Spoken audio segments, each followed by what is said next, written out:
जो माननीय supreme court का एक बहुत मानवता पूर्वक और बहुत दूरदर्शी फैसला आया कि देश में जो समता मूलक समाज बनाने के लिए, समानता लाने के लिए जो आरक्षण रखा गया था, उस आरक्षण का लाभ सारी दलित जातियों को बराबर नहीं मिला। दलित जातियां भी, आदिवासी जातियों में भी ये रहा पाया। जो जाति कोई एक जगह सेट हो गई, आमतौर पर ये मिसाल रहती है कि अगर किसी परिवार का आदमी किसी डिपार्टमेंट में सेट हो गया, फिर वो अपने परिवार को सेट करता चला जाता है, और यही इस आरक्षण में भी हुआ। तो इस आरक्षण को लेके ये पहली सुबुगाहट जो है हरियाणा से ही, जब पंजाब संयुक्त पंजाब था, अमर सिंह धानक यहां से एमएलए हुआ करते थे, उनका पहला लेटर पंडित जवाहरलाल नेहरू के नाम गया कि आरक्षण का लाभ सारी जातियों को नहीं मिल रहा, इसका वर्गीकरण होना चाहिए। मगर वो चलो समस्या खड़ी रह गई। हालांकि उसको जस्टिफाई किया, पंडित जवाहरलाल नेहरू ने यह कहा कि आपका कहना दुरुस्त है, उसका समाधान नहीं हो पाया। फिर 1975 में पंजाब में डॉक्टर ज्ञानी जैल सिंह ने इस अलग आरक्षण की व्यवस्था की, और 1995 में यहां हरियाणा में हुई, ऐसे ही आंध्रा में हुई, तेलंगाना में हुई। मगर जैसे जैसे व्यवस्था आई, दूसरे लोग कोर्ट में जाना शुरू हो गए। कोर्ट में अलग अलग जगह से फैसले इसके पक्ष में विपक्ष में आने शुरू हो गए। 2006 में एक नया काम हुआ कि भारत में पहली बार कि ये जो व्यवस्था थी, अभी तक ये मंत्रिमंडल फैसले थे, कैबिनेट के फैसले थे। मगर जब 2006 में पंजाब का आरक्षण रद्द हुआ, तो वहां के सीएम अमरिंदर सिंह ने इसको बकायदा विधानसभा में बिल पेश करके वोटिंग करवा के पास करा के कानून में बदल दिया। मगर कानून में बदला गया, उससे पहले एक धोखा हुआ वाल्मीकि कौम के साथ कि ये कानून जो पेश करना होता, जो भी कानून पेश होते हैं, वो जिस विभाग से संबंधित होता वही मंत्री पेश करता है। तो विभाग था समाज कल्याण विभाग। समाज कल्याण विभाग की मंत्री उस वक्त थी जो पहले मुख्यमंत्री रहे हैं बेअंत सिंह, उनकी बेटी थी गुरकमल कौर। तो उसी ने पेश करना था, तो हमें उम्मीद थी कि हमारे पक्ष में आ जाएगा पूरा। मगर 15 दिन पहले ही मंत्रियों के विभाग बदल दिए गए।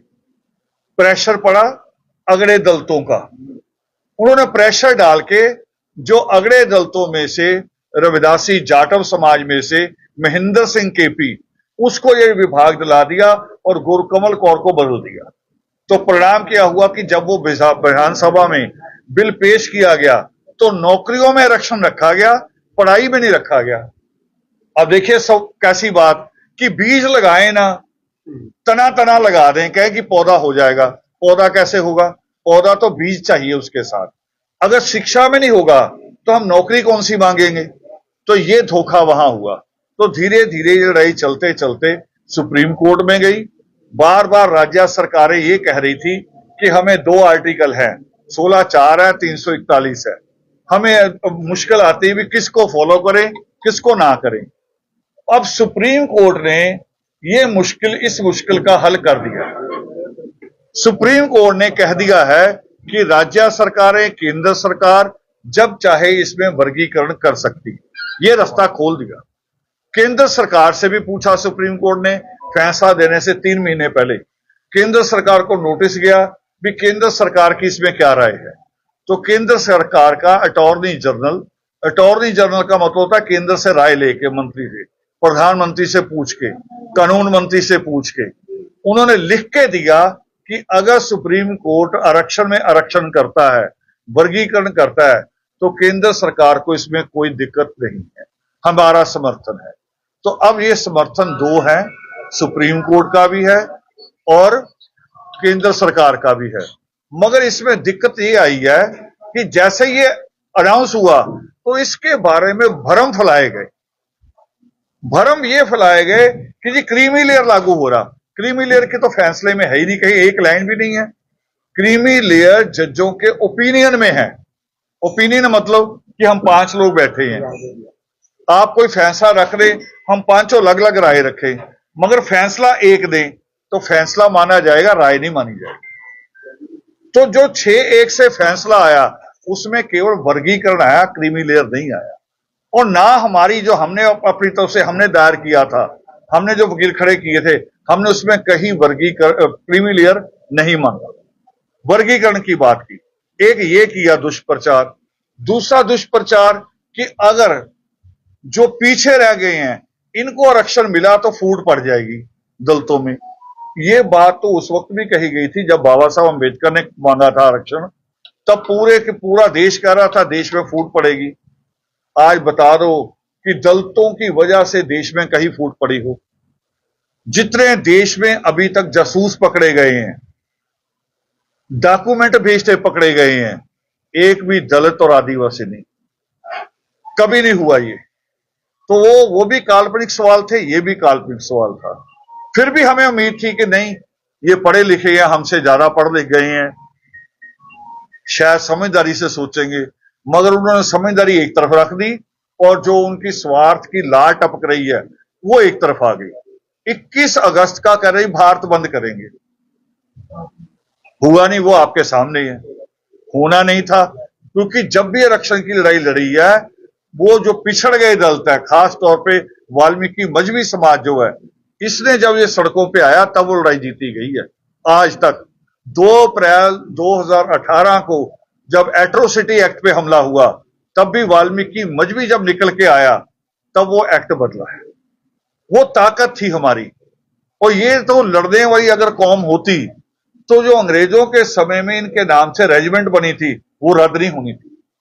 सिख रेजिमेंट आजकल कायम है, जाट रेजिमेंट कायम है, गोरखा रेजिमेंट कायम है, और हमारे नाम पे बनी सिख लाइट इन्फेंट्री कायम है, महार रेजिमेंट कायम है। तो इनके नाम की रेजिमेंट क्यों रद्द हुई? क्योंकि वो लड़ने के लायक नहीं थे। हमारे बल पे लड़े और आज हमें ही आरक्षण मिले, हमारे बच्चों को सुविधा मिले। तो देखो सड़कों पे पूरी बेशर्मी से, मैं सोचता था कुछ शरारती लोग करेंगे, पर जब मायावती ने 1 घंटा प्रेस कॉन्फ्रेंस की पढ़ के, है ना, पढ़ के करती, आज तक देश की बड़ी नेता है, प्रेस कॉन्फ्रेंस का सामना नहीं कर सकती कि बिना लिखे प्रेस कर ले। आज तक 1 घंटे प्रेस में क्या कहा कि बंद होना जरूरी है, ये फूट डाल रहे हैं। भी फूट तो आपने डाली है। 403 विधानसभा की सीटें होती उत्तर प्रदेश की, एक भी सीट वो वाल्मीकि मजहबी समाज को उत्तर प्रदेश की नहीं देती। यहां दे देगी, यहां तो पता ना हरियाणा में जीतना ही नहीं है, पंजाब में जीतना ही नहीं है, दिल्ली में जीतना ही नहीं है, चलो ये इनको दे दो। और जो ताजा रिटायर हुआ है, जिसने 25-30 लाख मिला, उसका वो पैसा भी लगवा दो। ये भी एक प्लानिंग है। उसी को खोज के लाते बकरे को और हरवा के मरवा के फिर उसको निकाल देते हैं, फिर उसकी कोई पोजीशन नहीं। तो ये हमारे साथ हुआ।